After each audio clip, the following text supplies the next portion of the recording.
السلام عليكم صاحبي الكسور هذا 5 دقيقة halkani waa 5 daqiiqo fadlan hadday tahay markii kugu horeysay halka tabi subscribe saar si ay kuu soo gaaraan muuqaalo xiiso leh oo halka soo gelino marka hore intaana muuqaalka u gelin waxaan ka afeefanayaa in muuqaalkani uu shuqul ku lahayn qabyaalad iyo waliba in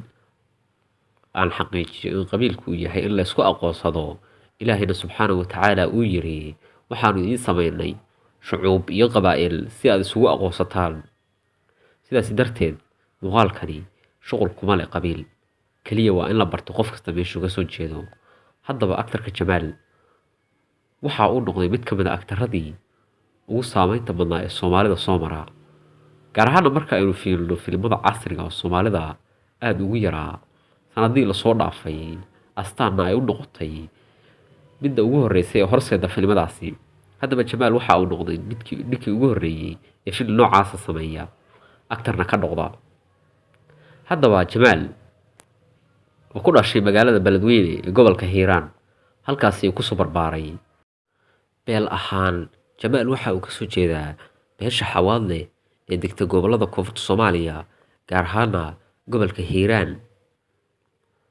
Jamaal waxa uu ku dhashay gobolka Hiiraan halkaas ku soo barbaaray waxa uu wax ku soo bartay magaalada Muqdisho haatana waxa uu ka shaqeeyaa halkaasi waxa uu leeyahay xaas iyo caruur xaaskiisa Xaawadegan waxa ay ka tirsan tahay gobolada qaranka waa bari sidoo kale sida xaaskiisa Jamaal isaguna waa fanaan waxa uu qaaday heesooyin